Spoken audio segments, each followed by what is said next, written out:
biography of our distinguished keynote speaker for today's occasion. Without any procrastination, I will proceed. Mr. Alexander B. Cummings is a businessman, philanthropist, and politician. He is the founder and chairman of Cummings Investment Holdings Limited, founder of the Cummings Africa Foundation, and political leader of the Alternative National Congress, Liberia. Mr. Cummings was born at the Old Government Hospital in Monrovia to Mr. Alexander B. Cummings Sr., an educator and Episcopal prelate, and Mr. Ayo Cummings, a midwife and small business owner. He grew up in Point 4, Bourgeois Island, as well as Fiamma, and attended Monrovia Demonstration Elementary School. Thereafter, he enrolled at the College of West Africa, CWA for short, where he graduated as the senior president.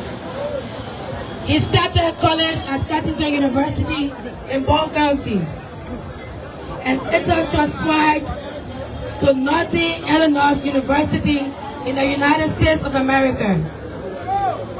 He returned to Liberia and began his professional business and finance career at the Liberian Bank for Development and Investment.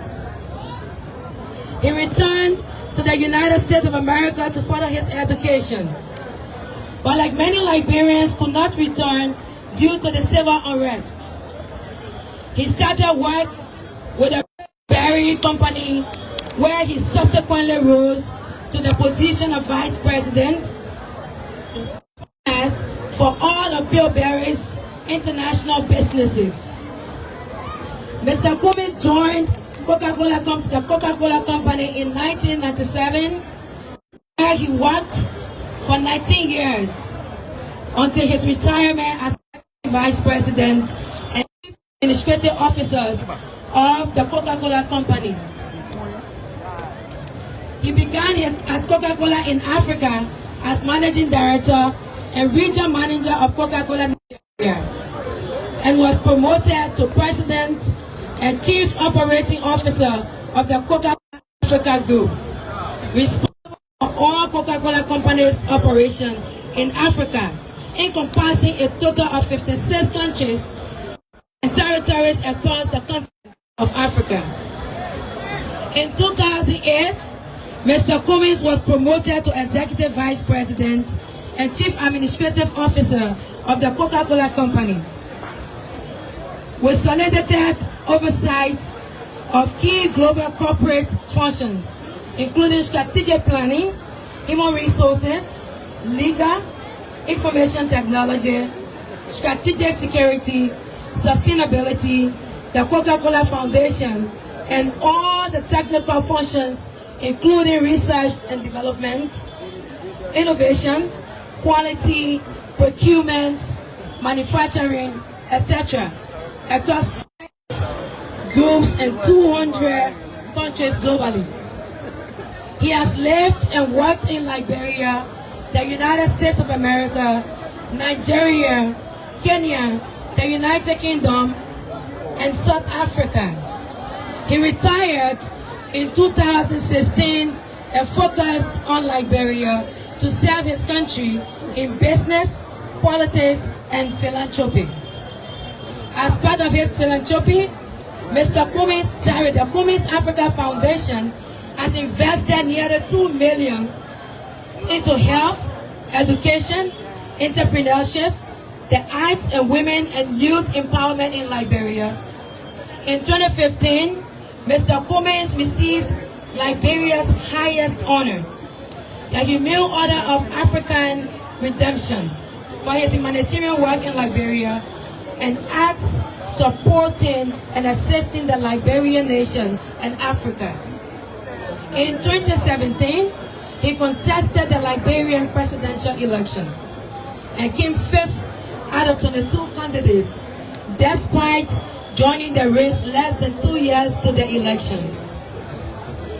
His mentorship of emerging business leaders has helped create successful businesses in the United States of America and several businesses in Liberia, amongst others. He is a global player with a strong network of relationships with heads of state, political leaders, global business leaders, and philanthropists. He currently serves on the boards of F.C. Johnson & Sons Incorporated, and until recently, CARE at Clark Atlanta University, where he served as the chairman of the board. He has also served on the boards of Chevron, the Coca-Cola Bottling Company Consolidated, International Bank Liberia Limited, African American Institute, Africare, the Corporate Council of Africa, the African Presidential, you are distracting me, MC, the African Presidential Archives and Research Center, the Center for Global Development Commission on U.S. policy towards low-income, poorly performing states, and a member of the Executive Leadership Council. He recently served as political leader of the Collaborating Political Parties, the CPP, Liberia's larger opposition bloc formed by the All Liberian Party, the Alternative National Congress, the Liberty Party, and entirely the Field Unity Party. He holds a BA in Finance and minor in Economics from Northern Illinois University and an MBA in Finance from Clark Atlanta University. He is married to Mr.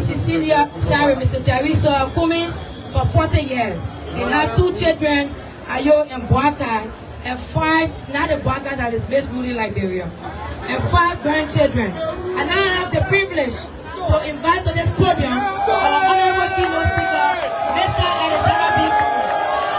May you please rise.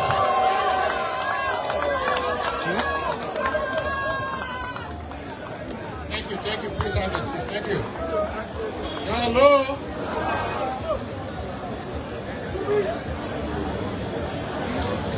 Chairman Kowo, permit me to stand on existing protocols to save some time. Distinguished ladies and gentlemen, on behalf of the Alternative National Congress, yes, sir, and in my own name, please accept our congratulations on this historic occasion of the 22nd anniversary of CDC.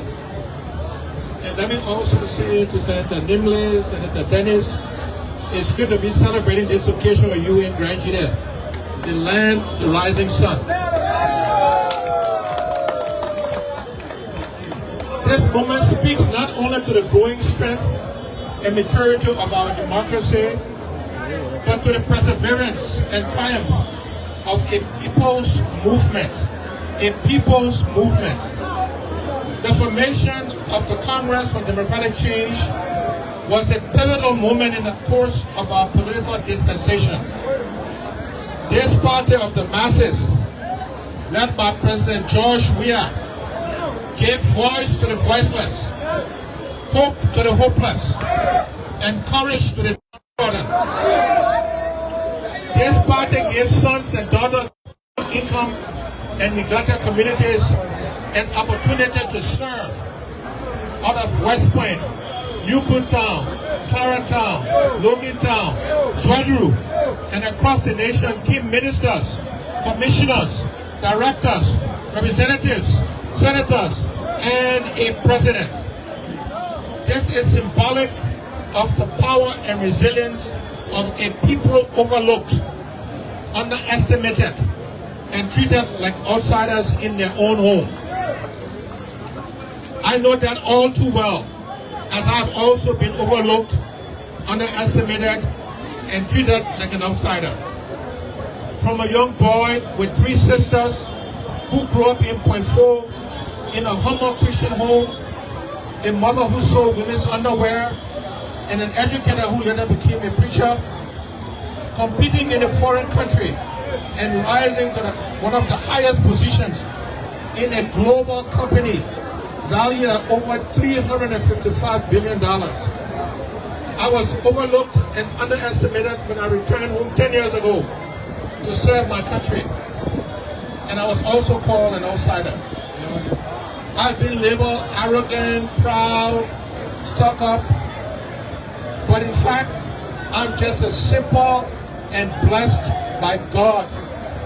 A young boy from Point Four who attended demonstration school, became president of my CWA graduating class, worked at LBDI, all of these things before my global success.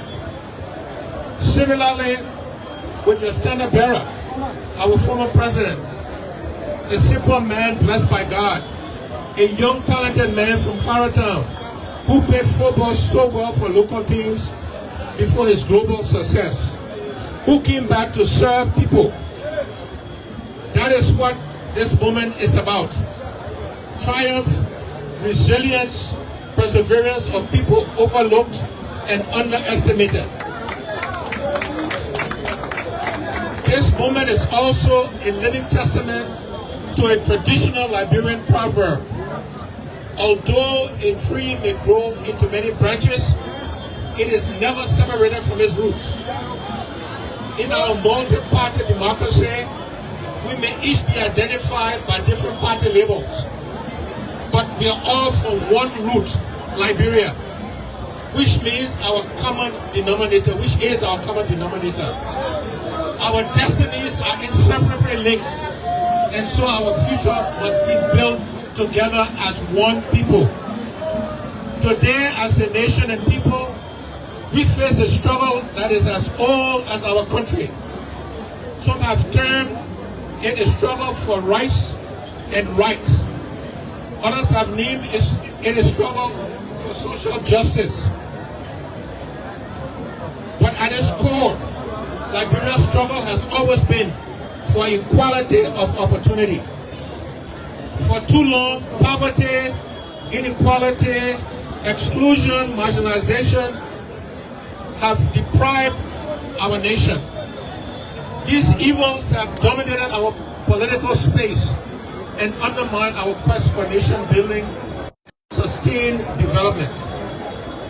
Our struggle has taken many forms, including civil war, public dissent, mass protests by our people, and lofty promises of political leaders. Yet time and again, the state has failed to adequately address these issues, leading more Liberians into distrust and cynicism. The question before the conscience of our nation is not whether we need change. The real question is, why have we failed to change our country? To answer that question, we must face some inconvenient truths. Let me list three of them. One, we always have a government of the few. That means only few people benefit from the government.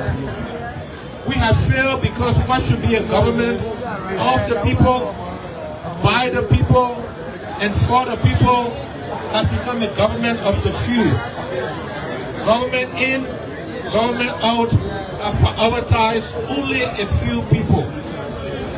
Political tension and civil strife in Liberia have always been rooted in unequal access to the nation's wealth and the deliberate exclusion of citizens from national decision-making. It is even more rife under this unity party government, which is no different. This cannot be an excuse or just a policy gap. Rather, it is a profound failure of past and current leadership.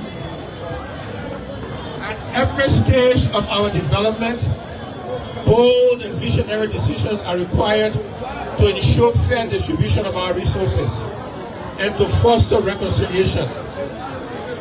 Yet our leaders have consistently chosen the path of division over unity, favoritism over fairness, and expediency over justice. Instead of building bridges across ethnic and political lines, the Joseph Nima Boyka-led Unity Party government has deepened the cracks, allowing Liberia to regress into dangerous tribal cleavages and partisan extremism. we are being reduced to tribesmen and the citizens bound by common destiny. This betrayal of leadership by the Union Party government is not acceptable. Weak institutions, the dysfunction of the Liberian state, and the continuance of bad governance are not the exclusive practice of one regime or one class of people, but it is just as prevalent even now. When institutions are weak, accountability collapses and abuse of power thrives. So, because it's starting to rain, let me end my speech by saying the following. On behalf of the ANC, I want to congratulate the CDC for your 22 years of this movement. I want to thank you for the opportunity to be your keynote speaker. And unfortunately, I had to follow the former president, I had to follow Bucky Roy. You didn't do me fair, but we as Liberians need to unite. We as Liberians need to work as one people. That's the only way we can change our country. Dividing us by tribe, by ethnicity, by geography will not solve Liberia. Let me leave you with a Liberia I think we should aspire to. You know we all eat rice, right? We all should have the same right to put our hand in the bowl of rice called Liberia. We don't choose our tribe, we don't choose our religion, we don't choose our gender. Those things should not give us any advantage or disadvantage over each other. All Liberians should be guaranteed the same opportunity, and our country should be managed for the benefit of the common and the ordinary Liberian. This is the future of our society. Thank you, God bless you, and God bless Liberia. Thank you very much. That was the voice of the keynote speaker at the 22nd anniversary celebration of the CDC in Zwedru, Gedeh County. Mr. Gedeh Cummings of the Alternative National Congress. So the Union Party, the government of Liberia, you have now gotten your answers.